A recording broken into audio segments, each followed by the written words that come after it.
Ok, bueno, pues vamos a empezar. Hoy vamos a ver el tema de diabetes gestacional. Cualquier duda vayan dejando ahí en el chat y al final las resolvemos. Es un tema pues, que traté de hacerlo un poquito corto. Vamos a hablar únicamente de diabetes gestacional, no de diabetes y embarazo, es decir, no de las pacientes que son prediabéticas. Y pues nos vamos a enfocar sobre en los métodos de tamizaje, en la detección oportuna de pacientes de riesgo, que ahorita vamos a ver cuáles van a ser los más importantes en nuestra población y cuáles son los métodos que hasta ahorita existen para detección de diabetes en el embarazo.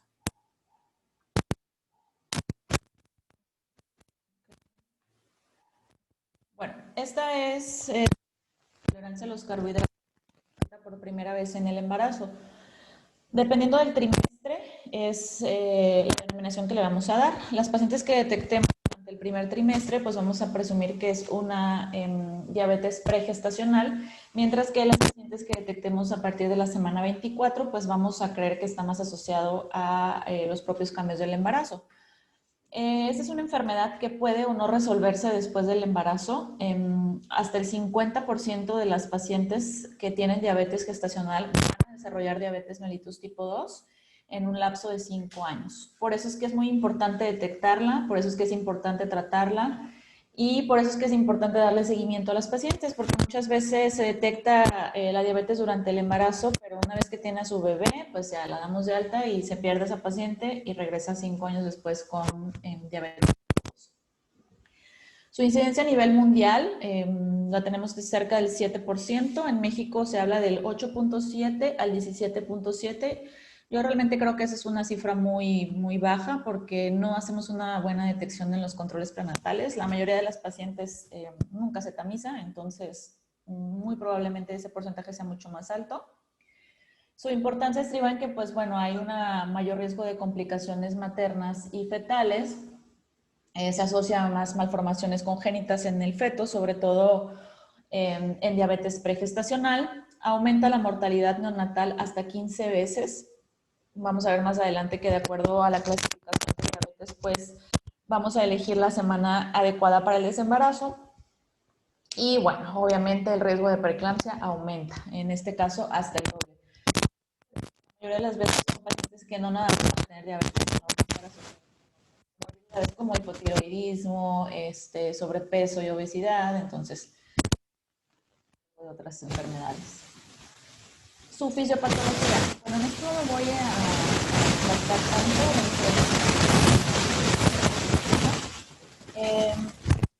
El cuerpo de la mujer se prepara durante la gestación para la génesis y el desarrollo del feto.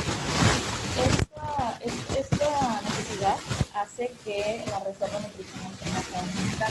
Entonces, el cuerpo tiene que ver cómo aumenta la concentración de glucosa para que haya esa reserva nutricional y se pueda desarrollar el feto.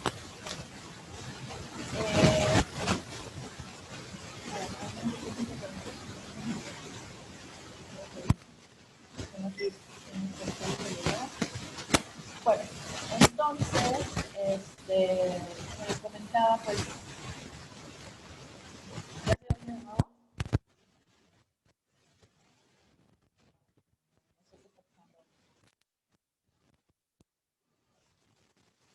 ¿Pero qué se oye? ¿Se oye ruido o qué?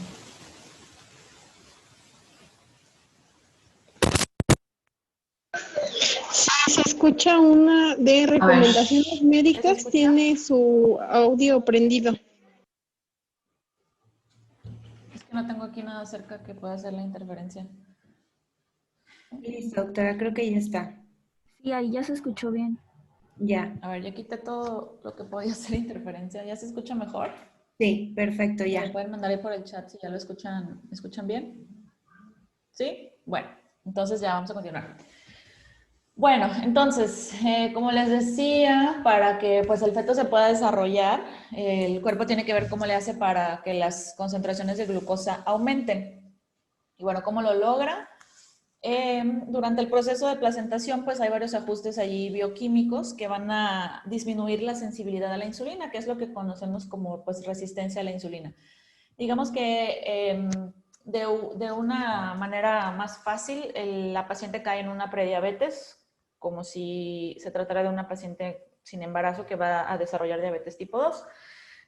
Responsable de esto, pues es como les decía, la placenta, que empieza a producir lactógeno placentario, progesterona, cortisol, hormona del crecimiento y prolactina. Toda esta cascada de hormonas pues va a provocar que haya una baja sensibilidad a la insulina y una hiperglucemia materna.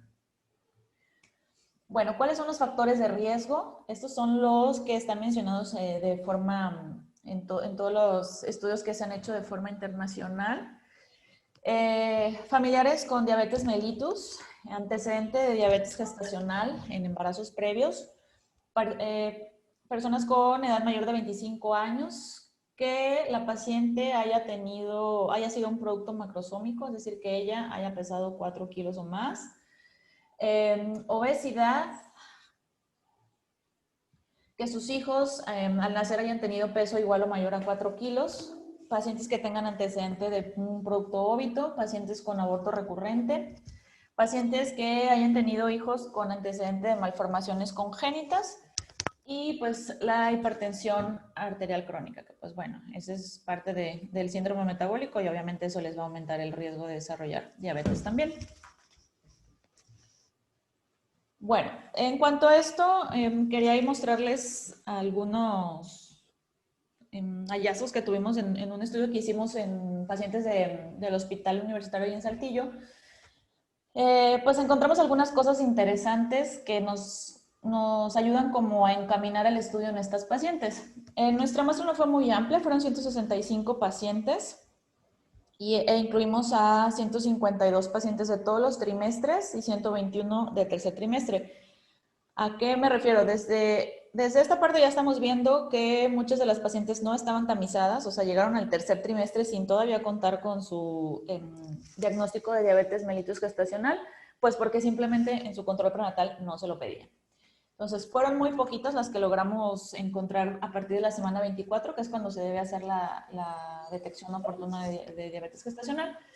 Y bueno, de estas pacientes tuvimos 34 casos y 87 controles. Nosotros analizamos algunas, el objetivo del estudio era analizar algunas variables en cuanto a los valores de la curva de glucosa y a valores de hemoglobina glucosilada, pero de eso no vamos a hablar ahorita. Únicamente quería enfocarme en las características demográficas, pues para que se den una idea de la población que manejamos.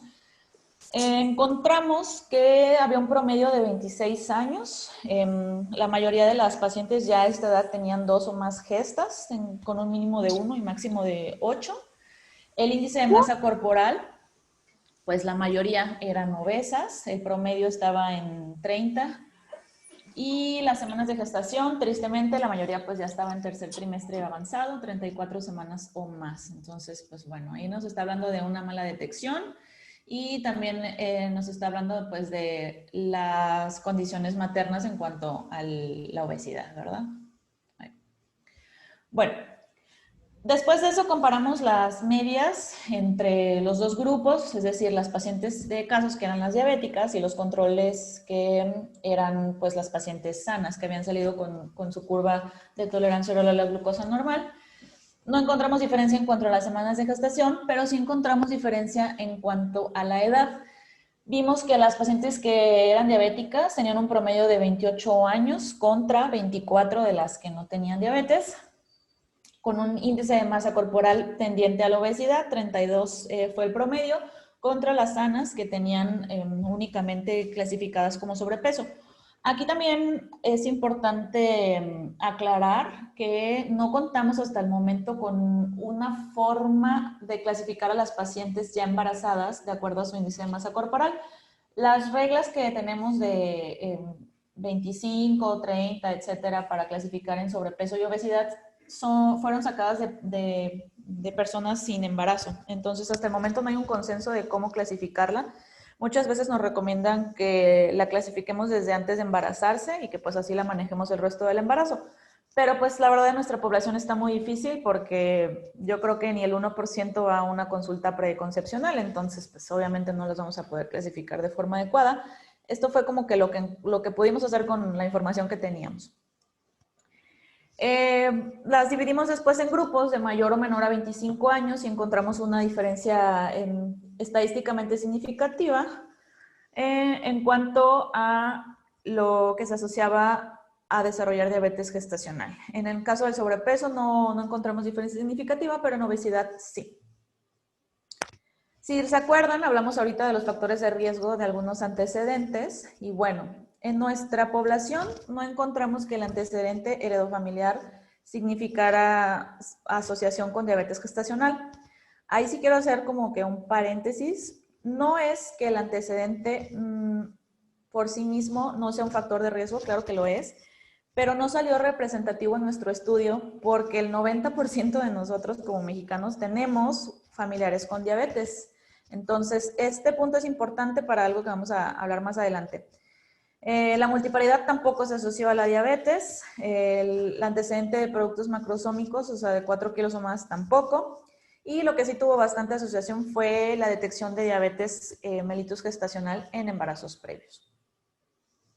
En cuanto a las comorbilidades, en la guía también se menciona que son pacientes que tienen más riesgo de infecciones, que tienen más riesgo de alteración en tiroides, de amenaza de aborto o de parto pretérmino. En nuestro caso, en la población que estudiamos, no encontramos ninguna diferencia. Y bueno, después hicimos ahí un cálculo de riesgos en cuanto a las variables que nos salieron significativas y vimos que las pacientes obesas tenían hasta 2.5 veces más riesgo de desarrollar diabetes. Las pacientes con diabetes gestacional previa 3.8, se elevaba bastante, y las pacientes mayores de 25 años hasta 3.2 veces más riesgo de desarrollar diabetes. Bueno, saltando ya a por qué es relevante detectar y sobre todo tratar esta complicación del embarazo. Bueno, pues porque hay complicaciones no nada más para la mamá, sino también para el feto. En el caso de la madre, pues se asocia con mayor incidencia de preeclampsia. Hay más incidencia de cesárea. ¿Por qué? Pues porque tienden a ser bebés macrosómicos, tienden a ser bebés con polidrapnios que a la vez tienen ruptura. Se asocia con más infecciones y pues con desarrollo de diabetes mellitus tipo 2, como les decía, en un periodo de 5 años. Y en el caso de las fetales, se asocia con hiperglicemia e hiperinsulinemia. Si esta alteración está presente desde los primeros meses del embarazo, pues fetopatía diabética. Son bebés que tienen más riesgo de desarrollar diabetes y obesidad en su vida adulta. Y pues obviamente la muerte fetal. Estos son embarazos que no se pueden dejar llegar a la semana 41 como normalmente hacemos con un embarazo de bajo riesgo, que si pasa la 40 pues no hay problema, la podemos vigilar cada 72 horas y dejarla que llegue hasta la 41. En estos bebés no se puede hacer eso. Tiene que interrumpirse antes del embarazo de acuerdo a algunos criterios que vamos a ver más adelante. Bueno, ahora sí vamos a ver lo que mencionan en cuanto al tamizaje de diabetes en embarazo. El primer punto es que se debe realizar el estudio a toda mujer con factores de riesgo. De eso nos habla pues, la OMS, la guía de práctica clínica, la norma oficial mexicana, etc. Pero no nos aclaran qué vamos a considerar como factores de riesgo. Y por eso es que yo les había puesto los cuadritos de la investigación que hicimos. Realmente todas nuestras pacientes, por el simple hecho de ser latinas, tienen factor de riesgo. ¿Qué quiere decir? Que ustedes deben tamizar a todas las embarazadas que lleguen. Muchas veces pues, puede ser una paciente que tenga un IMC normal, que no tenga realmente un familiar de primera línea diabético, pero sigue siendo población latina, entonces desde ahí ya es una paciente con riesgo de diabetes. ¿Cuándo se debe hacer la detección? Pues desde que inicia su visita prenatal. Dependiendo del trimestre en que se haga, pues van a cambiar ahí algunos valores en cuanto a la curva o en cuanto al estudio que vamos a utilizar, pero siempre se debe hacer la detección. En el primer trimestre, pues se va a clasificar como diabetes pregestacional y en el segundo o tercer trimestre, como ya les había comentado, a partir de la semana 24, pues como diabetes mellitus gestacional.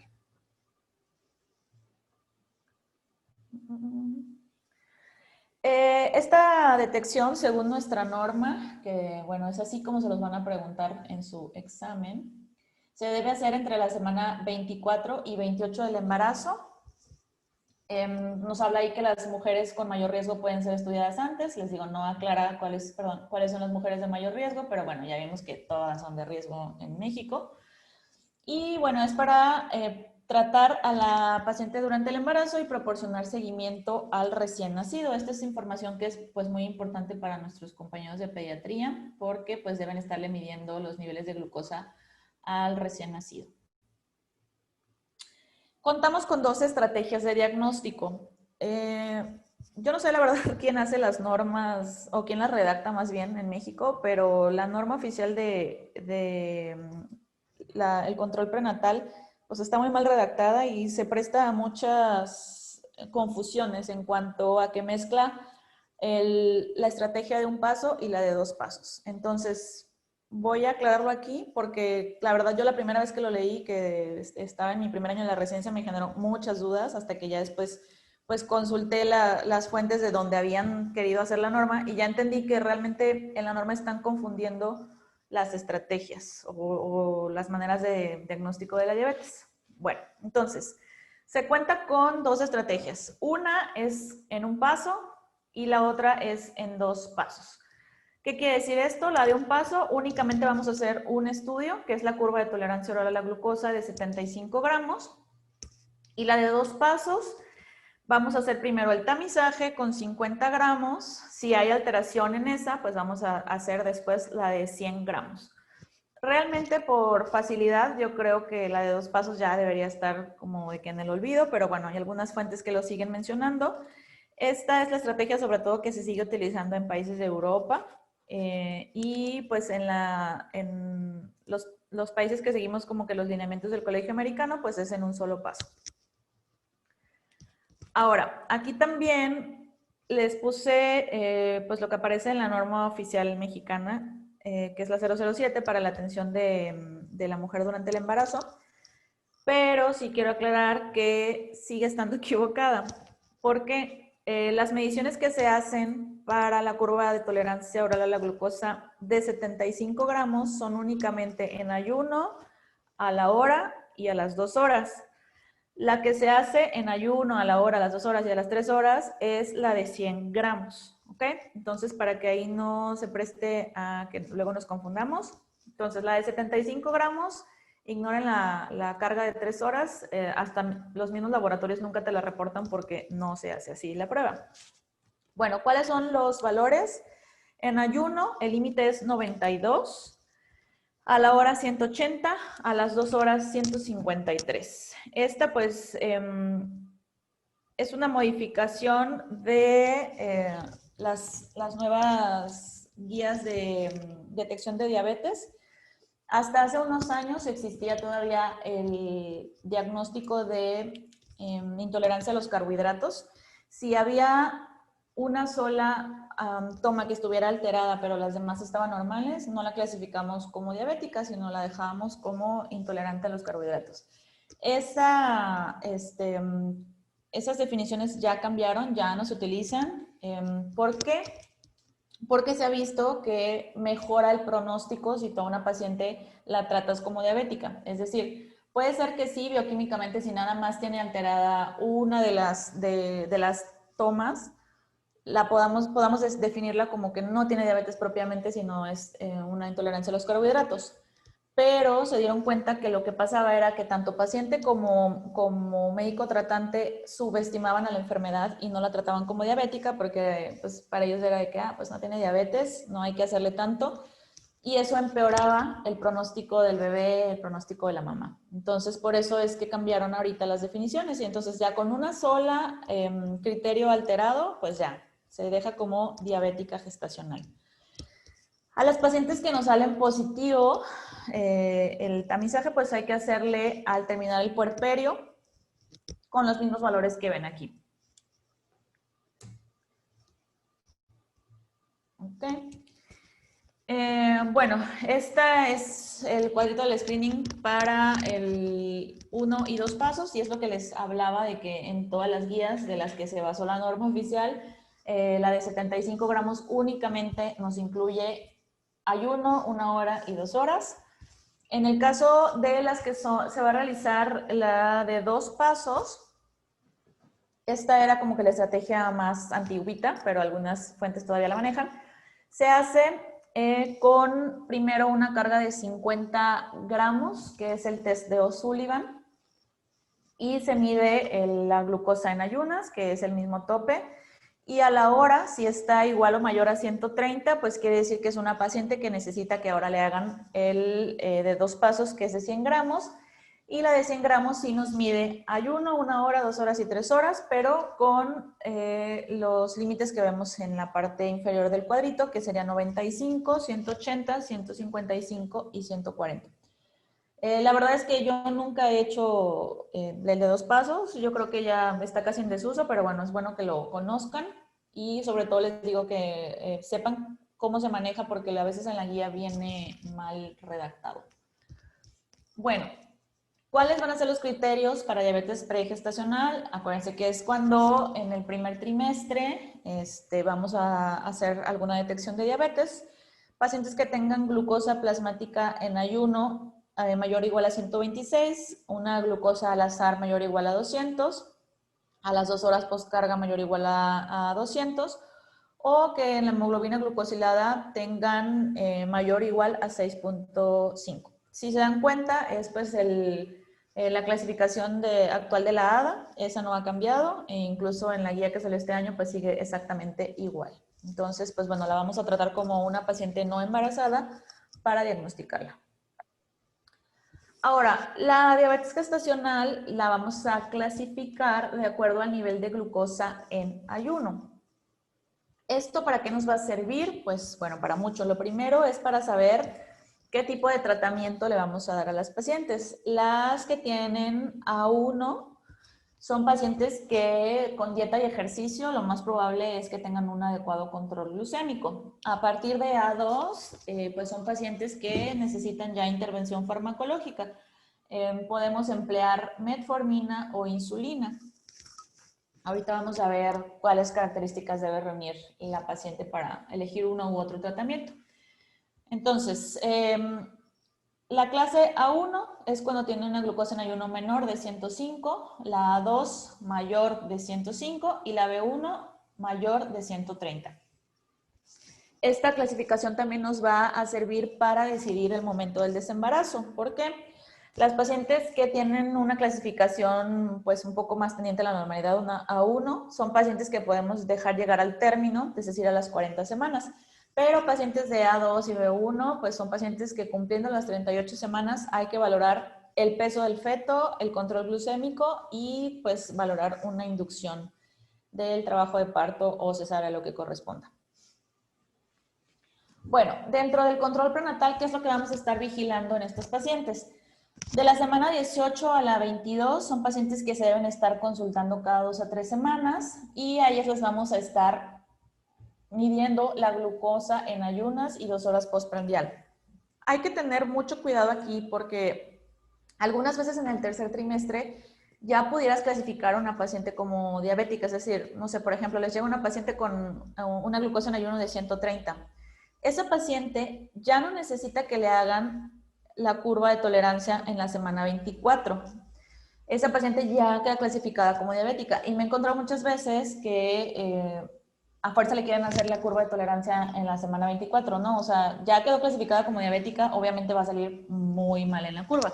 Entonces, luego me ha pasado que hay pacientes que llegan ahí con glucosas postprandiales de 300 porque le dieron una carga de glucosa. Entonces, pues es obvio que va a seguir alterado. Se debe pedir un examen general de orina, cultivo de orina y cultivo vaginal. Eso pues no nada más en las diabéticas, eso es en general en todas las embarazadas. Y el ultrasonido estructural, que ese también debe ser en todas las embarazadas. Acuérdense que en el control prenatal únicamente importan 3 ultrasonidos. El ultrasonido de tamizaje, que es hasta antes de la semana 14. Y ese nos sirve para ver el riesgo que tiene un feto de tener alguna cromosomopatía como síndrome de Down, el riesgo que tiene la mamá para desarrollar preeclampsia y el riesgo que tiene para un parto pretérmino. Esa es la primera ecografía que nos va a importar. La segunda se realiza de la 18 a la 22 o a veces hasta la 24, que es el ultrasonido que mencionamos aquí, que es el ultrasonido estructural, y ese nos sirve para detectar ya malformaciones propias del feto. En esta se revisa pues todos los órganos, el desarrollo neurológico, huesos, etc.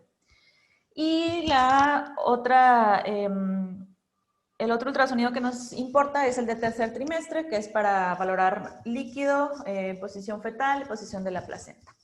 Bueno, cerrando ese paréntesis, después a la semana 28, pues vamos a estar midiendo el crecimiento fetal y el índice de líquido amniótico.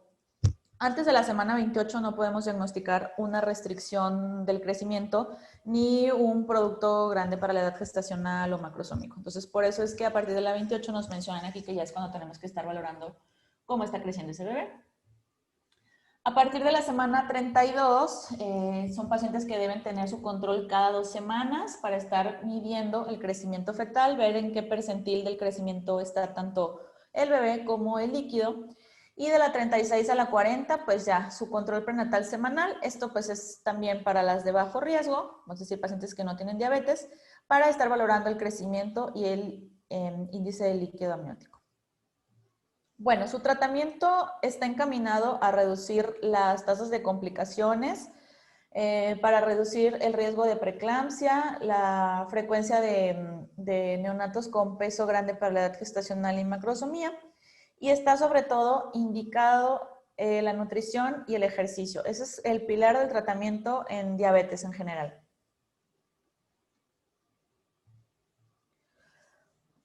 En cuanto a la terapia nutricional, pues con el simple cambio de hábitos alimentarios vamos a tener del 82 al 93% de pacientes que pueden alcanzar la meta terapéutica. Recordemos, es para las pacientes que tienen diabetes tipo A1. Las pacientes que ya están en A2, pues van a tener también que modificar su estilo de vida, pero ya le vamos a empezar a añadir fármacos.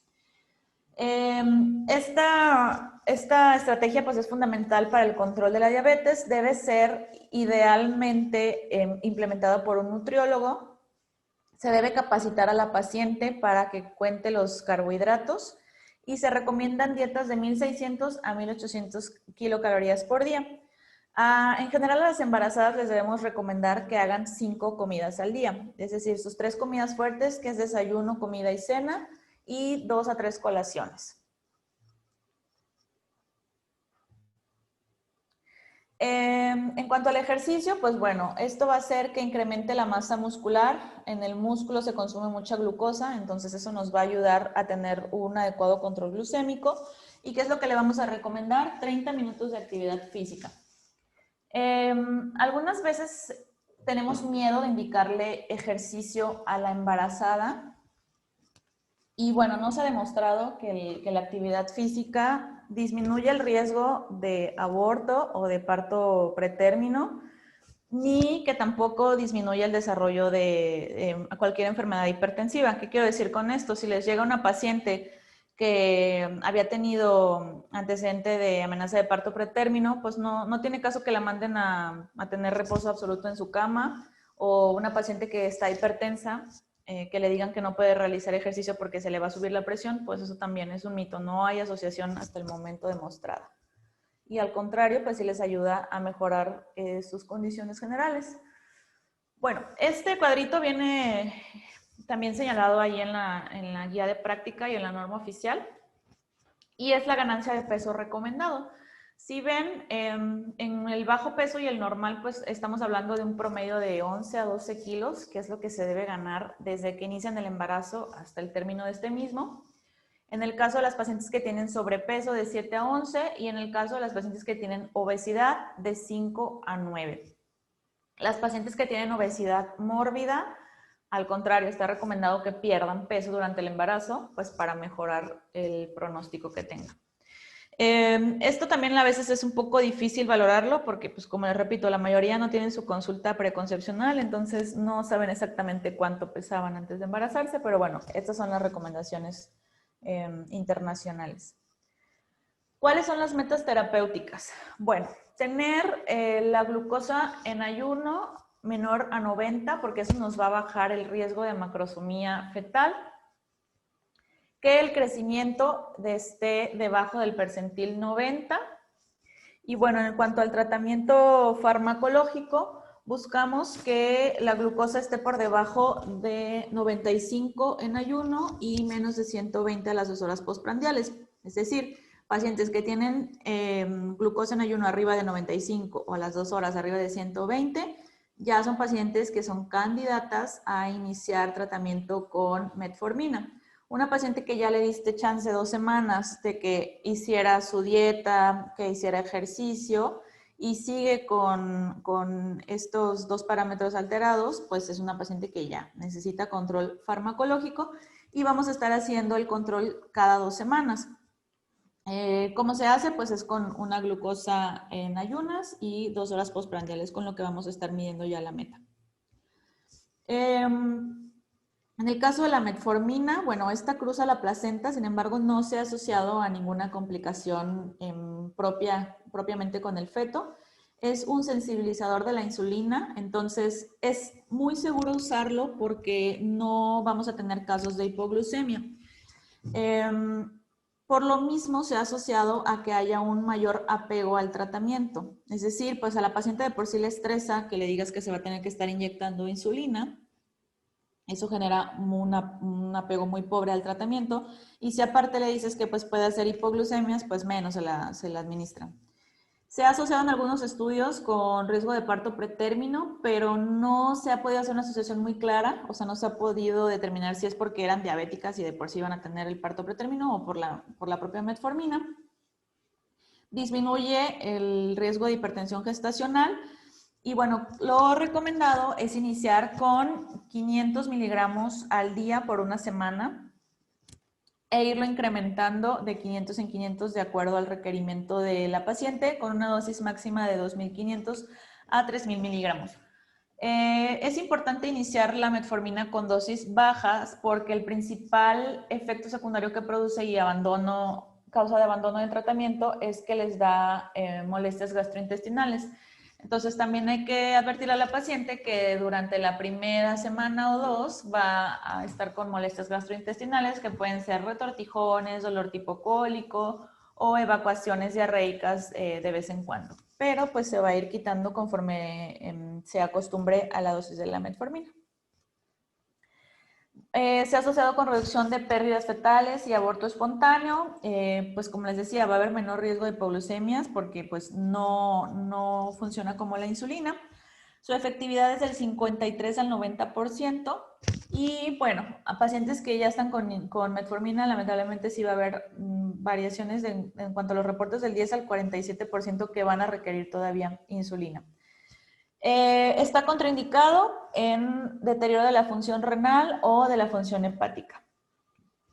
¿Cuáles son los factores para falla del tratamiento? Es decir, para pacientes que si me llegan con un descontrol metabólico, yo no le voy a indicar metformina, me voy a ir directamente a insulina. Bueno, si le diagnosticamos la diabetes debajo de las 20 semanas, si su necesidad farmacológica la requiere después de las 30 semanas, con pacientes con glucosa en ayuno mayor a 110 o postprandial a la hora mayor de 140 y pacientes con ganancia de peso mayor de 12 kilos. Estos son pacientes que pues no le vamos a dar ya opción de utilizar metformina. Bueno, el tratamiento con insulina es el de elección. ¿Por qué? Pues porque la insulina no pasa la barrera placentaria, entonces pues obviamente es el que preferimos. Les voy a mencionar pues rapidillo cómo se hace el cálculo de la dosis. Es de acuerdo al peso y vamos a multiplicarlo por 0.7 a 1 unidades kilo día. Es decir, vamos a sacar el peso de la paciente, lo multiplicamos pues por ejemplo por 0.7 y de ahí lo vamos a dividir con la regla de los tercios. 2/3 de esa dosis va a ser en la mañana y 1/3 va a ser la dosis de la noche. Después de que ya dividimos 2/3 y 1/3, eso a su vez se va a dividir en 2/3 y 1/3 con insulina NPH e insulina rápida. Entonces, no se los quise como que adentrar mucho porque se supone que eso ya lo debe manejar el ginecólogo o el endocrinólogo. Entonces, bueno, nada más para que sepan cómo se calcula. Vamos a utilizar la insulina basal, que es la NPH o de acción intermedia, y combinado con una insulina rápida, que es Lispro o Aspart.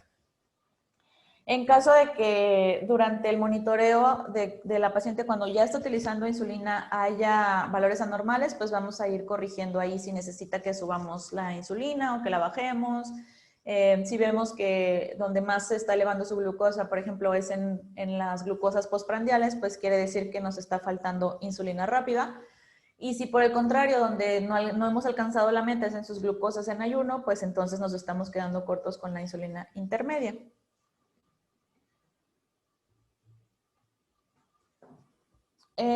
Al combinar estas dos insulinas vamos a tener menor incidencia de hipoglucemias, vamos a tener un mejor control glicémico postprandial, mejores niveles de hemoglobina glucosilada, que son pues las que nos van a hablar del control en general de la glucosa, menor riesgo de ictericia y menor riesgo de productos grandes para la edad gestacional. Es importante que a todas las pacientes que le vayamos a iniciar insulina lo inicien en un medio intrahospitalario por las complicaciones que puede haber. En primera, porque pues, son pacientes que nunca han usado este medicamento, entonces hay que enseñarle a ella y a un familiar cómo se calculan las unidades, cómo se miden las unidades de insulina, cuál es la insulina intermedia, cuál es la insulina rápida, para que no se las vaya a colocar al revés. ¿En qué momento se la tienen que colocar? Normalmente es antes del desayuno y antes de la cena. Si por cualquier cosa va a retrasar su ingesta, pues también debe retrasar la administración de insulina, porque pues obviamente si no come y se aplica la insulina, pues va a tener una hipoglucemia. Hay que explicarle cuáles son los datos clínicos de hipoglucemia. Y también es importante explicarle que la vía de absorción más rápida de la glucosa es la oral. Entonces, ante cuadros sugestivos de hipoglucemia, pues lo que tiene que hacer es consumir glucosa, ya sea un jugo, un chocolate. Por eso es que es importante internar a la paciente que le vamos a iniciar insulina. Este internamiento debe ser de mínimo unas 72 horas para que estemos vigilando cómo se comporta con la insulina que nosotros le calculamos hasta llevarla a pues, las dosis metas. Bueno, ¿cómo se va a monitorear la glucosa? Pues esto va a depender del momento del embarazo en el que esté, ¿verdad? Al principio del tratamiento, pues puede ser un monitoreo hasta 4 veces al día, que debe ser en ayuno y 2 horas después de cada alimento. La glucosa postprandial, pues la podemos recomendar a la hora o a las 2 horas, casi siempre la recomendamos a las 2 horas. ¿Cuáles son los valores que necesitamos que alcance la paciente? Menor de 95 en ayuno, menor de 140 a la hora y menor de 120 a las 2 horas. Cuando apenas estamos ajustando los tratamientos, ya sea con insulina o con metformina, pues le vamos a pedir a la paciente que se haga el monitoreo las 4 veces al día.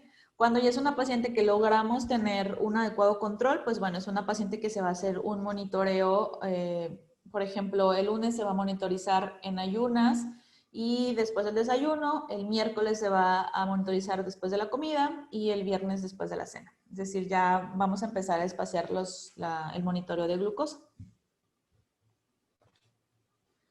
¿Cuáles son los criterios de hospitalización? Bueno, pacientes que no cumplen con las metas terapéuticas después de que ya le dimos tratamiento médico, nutricional, ejercicio, para iniciar pues un tratamiento con insulina. Mujeres que presenten glucemias en ayuno mayor a 140 y postprandial a la hora mayor o igual a 180 requieren internamiento. Que tengan sospecha de complicaciones materno-fetales no obstétricas con cifras de glucosa en ayuno o postprandial descontroladas, como pues, por ejemplo una cetoacidosis diabética, pues obviamente debe ser manejada en el hospital. Pacientes que estén presentando hipoglucemias menor a 60 con o sin datos de neuroglucopenia. Pacientes con inestabilidad metabólica, en los que veamos pues hipoglucemias de menor de 60 y seguido de hiperglucemias mayor de 300. Son pacientes que pues con descontrol metabólico se tiene que dar manejo intrahospitalario. Bueno, ¿cuál es la vía de nacimiento? No todas las pacientes que son diabéticas tienen que ser cesárea. Eso no es una indicación de cesárea la diabetes. Pacientes que tienen buen control glucémico y peso adecuado, o sea, pacientes que están clasificadas como A1, la podemos dejar llegar hasta la semana 40, siempre y cuando el peso del bebé pues permita que lleguen a la semana 40. La programación de cesárea, pues es sobre todo en sospecha de producto macrosómico. Y aquí entran pues también todas las demás indicaciones de cesárea, ¿verdad? Obviamente si es una cesárea iterativa, si es una placenta previa, si es un producto pélvico, si es un intergenésico corto, etcétera, etcétera. Pero en sí una indicación por diabetes no existe. Y podemos tener un parto programado después de la semana 38 con inducto-conducción. Es decir, si tenemos una paciente de 38 a 39 semanas, que tengamos bien fechada, eso también es muy importante, que sea por una menorrea confiable o un ultrasonido traspolado del primer trimestre. Vamos a preferir los ultrasonidos que son de la semana 8 hasta antes de la 14. O sea, de 8 a 13.6 son los más confiables. Si ese ultrasonido nos coincide con la fecha de regla por menos de una semana, nos vamos a quedar con la fecha de regla. Si no coincide por al menos 7 días, es decir, que nos varíe 8, 9 días, 10 días, entonces vamos a descartar la fecha de última regla y nos vamos a quedar con el conteo que llevamos con el ultrasonido. Vamos a estarle realizando las fetometrías, como habíamos visto, de cada 2 semanas, para tener un peso fetal estimado. Si es un peso menor a 3,800 o adecuado a la edad gestacional y no tiene descontrol metabólico, enfermedad vascular, etcétera, pues lo continuamos hasta la semana 40. Si es un peso de 3,800 a 4 o alto para la edad gestacional, vamos a valorar la inducción del trabajo de parto previa valoración de la pelvis materna. Es decir, aunque tengamos un bebé de 3,800 que no es un bebé macrosómico, pero su mamá mide 1,40, pues obviamente es un bebé que para ella sí es un bebé macrosómico y es una desproporción cefalopélvica y pues hay que programarle una cesárea. Y en las pacientes que ya se pasó del peso de 4 kilos, pues ellos sí tienen indicado ofrecer una cesárea electiva. Aquí algunas veces hay dudas de pacientes que ya tienen antecedente de un producto macrosómico y que dicen, ay, pues si ya parió uno de 4, pues seguramente puede parir otro de 4. Sí, es lo más probable, pero médicamente y legalmente, ante una sospecha de un macrosómico, aunque ya tenga antecedente de que parió uno macrosómico, debes indicar cesárea. Bueno, ¿cómo se va a hacer el manejo en el trabajo de parto? Las pacientes con diabetes pues van a tender a hacer hiperglucemias durante el trabajo de parto por el mismo estrés que se produce en este. Esto a su vez va a aumentar el riesgo de hipoglucemia neonatal, de distrés fetal, de hipoxia y de anomalías en la frecuencia cardíaca. Sus requerimientos aumentan y bueno, las metas que vamos a tener van a cambiar un poquito. Aquí le vamos a dar un poco más de chance a 140. Es decir, una paciente que está en trabajo de parto, que tiene un buen control metabólico, le podemos indicar glucosa cada 4 horas. Si analizamos la norma 007, que ya les había dicho que leyeran, en las pacientes que están en un trabajo de parto podemos permitirle la ingesta de líquidos. Eso ya no está indicado ya dejar a las pacientes en ayuno en trabajo de parto. Eso ya quítenselo de la cabeza. Entonces, estas pacientes pues lo único es que van a ser líquidos que no estén altos en carbohidrato, pero pueden estar consumiendo líquidos y le vamos a estar midiendo la glucosa cada 4 horas. Si en esas glucosas nos salen arriba de 72, pero debajo de 140, es una paciente que no requiere nada más. Si nos está haciendo glucosas debajo de 72, bueno, pues es una paciente que le está haciendo falta aporte calórico. Y por el contrario, si ya estamos sobre 140, pues son pacientes que ya van a necesitar rescate con insulina rápida. Eso es para el trabajo de parto. Ay, perdón. Entonces, bueno, como les mencionaba, sus niveles de glucosa cada 2 a 4 horas. Y cuando ya las tenemos en fase activa, cada hora o 2 horas, si la tenemos con infusión de insulina. Esto pues es sobre todo ya en pacientes que son diabéticas tipo 1 o pacientes que tienen antecedentes de cetoacidosis, pues son las que van a estar utilizando bomba de infusión. Muy bien. Y vamos a ver ahora el puerperio. Bueno, en cuanto al seguimiento del puerperio, debemos hacer la medición de la glucosa en ayuno 24 a 72 horas posterior del parto. Si vemos que la paciente está presentando hipoglucemia, vamos a suspender los hipoglucemiantes. Casi siempre después de que tienen el parto, pues baja el requerimiento que tengan de medicamento. Entonces las guías lo que nos recomiendan es que bajemos a la mitad. Por ejemplo, si estaban con 1 gramo de metformina al día, pues le vamos a bajar a 500 miligramos de metformina al día cuando ya tuvieron su parto. Y pues vamos a seguirle monitorizando la glucosa. De acuerdo a pacientes que van a tener lactancia, pues vamos a agregar hasta 500 kilocalorías a la dieta. Acuérdense que la lactancia no está contraindicada con el uso de metformina y tampoco está contraindicada con el uso de medicamentos para la hipertensión, porque también muchas veces se los suspenden a las pacientes preeclámpticas. No está contraindicado.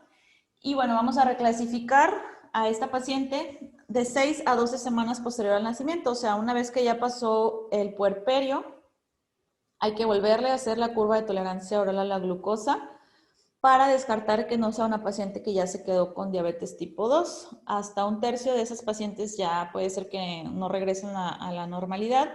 Y aquí sí vamos a entrar otra vez con las definiciones de la ADA, de que si solamente tiene un valor alterado, pues la vamos a dejar como resistencia a la insulina o prediabetes, y si ya tiene 2 o más, pues la dejamos como diabetes tipo 2. Se recomienda que se esté realizando la curva de tolerancia cada 1 a 3 años. Eso también hay que explicarle a las pacientes que aunque se van de alta domiciliaria, no quiere decir que ya están de alta médica. Son pacientes que se les debe estar haciendo un seguimiento hasta por 5 años. ¿Ok? Y bueno, pues creo que eso es todo. No sé si tengan alguna pregunta, duda, comentario. Si quieren irlo dejando aquí en el chat. O ya se quedan dormidos.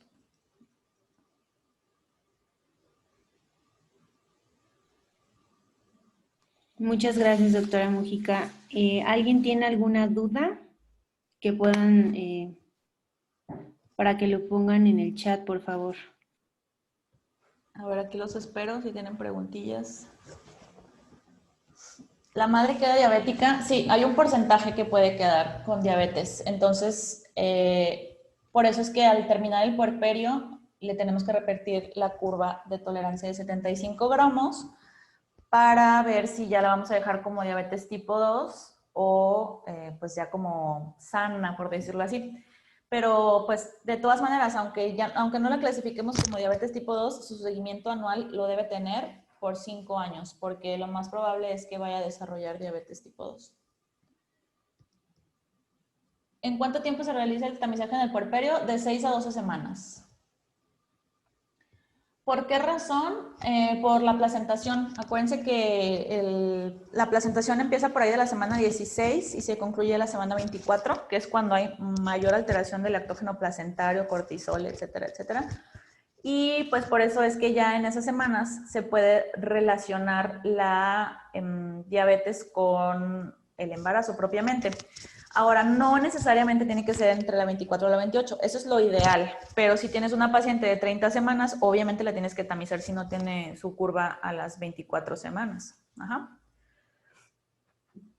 ¿El producto macrosómico es indicación absoluta? Sí, es indicación absoluta. Hay pacientes que, pues, no sé, miden 1,80 o algo así y ya tuvieron bebés de 4 kilos o más.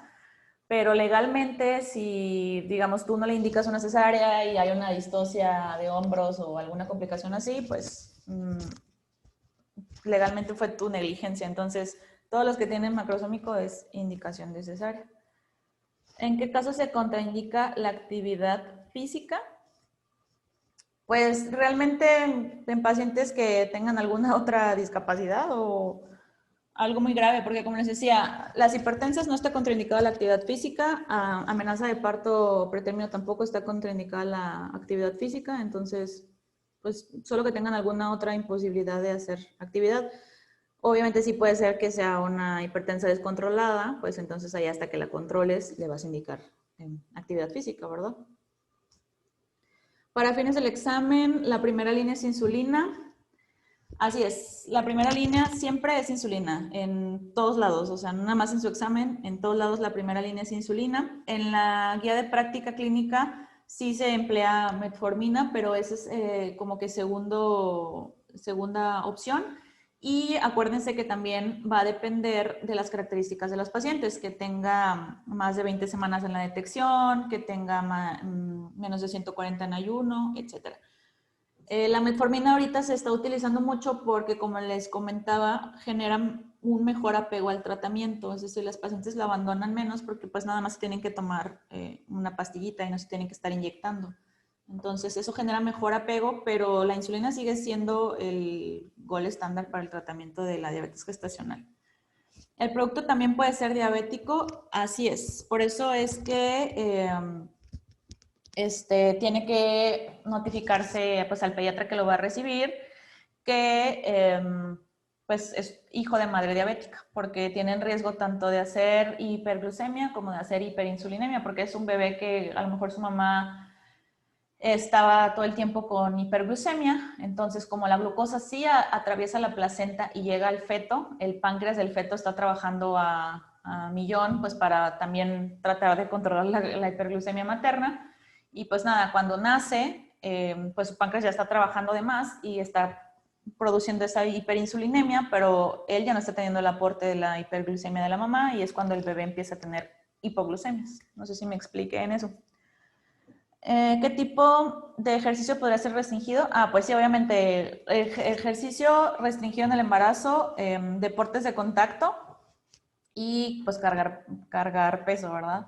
El ejercicio que le vamos a recomendar es ejercicio aeróbico, es caminata, o pueden hacer también bicicleta, pero todo lo que implique que pueda tener algún golpe la embarazada, por decirlo así, pues eso está contraindicado, y el cargar peso pues también.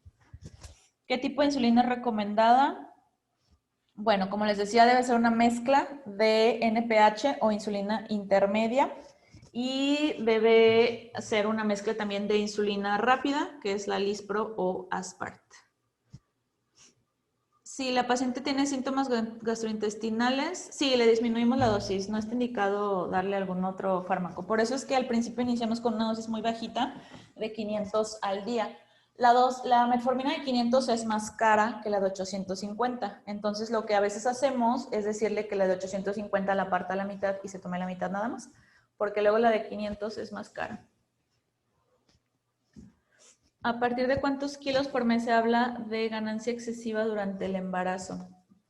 No, pues depende del peso que tiene al inicio o en el primer trimestre del embarazo, y es de acuerdo a la tablita que les mostré de la guía de práctica clínica. Así es como vamos a estar midiendo la adecuada ganancia de peso en la mamá.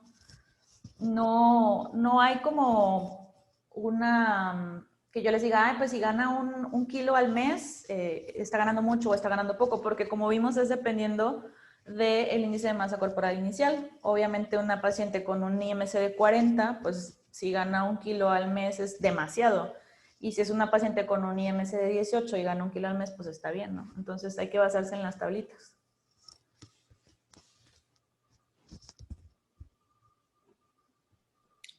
Ok, ¿alguien más tiene alguna otra duda? Si les quedan dudas.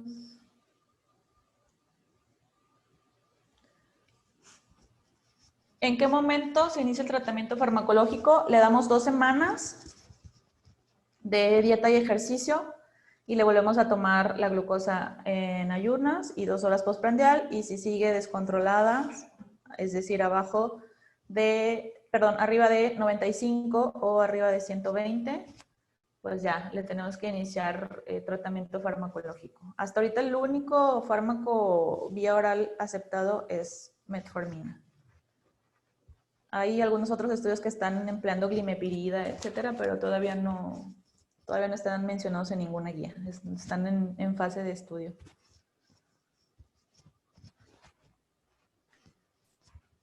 Ok. Bueno, pues si no quedaron dudas, hoy les prometo ya mandarles lo que quedó pendiente de preeclampsia. La verdad había estado muy ocupada, pero hoy les mando a los que me pidieron. Por ahí algunos me mandaron sus correos, entonces hoy les mando las diapositivas y las guías.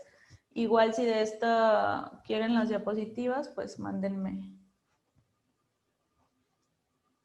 ¿Es que probable que un producto femenino obtenga los genes de diabetes? ¿Es igual para el masculino? No, pues no afecta el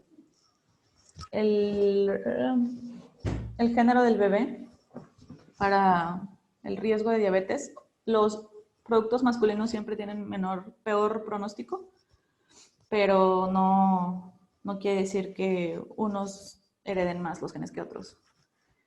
Y de acuerdo al género del bebé también vamos a calcular las percentilas de restricción y eso no es lo mismo para un varón que para una mujer, el percentil que vamos a usar. Sí, vayan dejando aquí sus correos si quieren que les manden lo de las guías. Les mando ahí la última de la ADA, la 007, que es bien importante, de ahí les van a preguntar un chorro. Y pues lo que quedó pendiente de hipertensión también se los mando. Bueno, si ya no tienen más dudas, eso sería todo por la clase del día de hoy. Muchísimas gracias a la doctora Mujica por la clase. Bueno, pues creo que ya fueron todas las preguntas, ¿verdad? Si quieren ahí dejen sus correitos y ahorita me pongo de acuerdo con las organizadoras a ver cómo les hacemos llegar todo.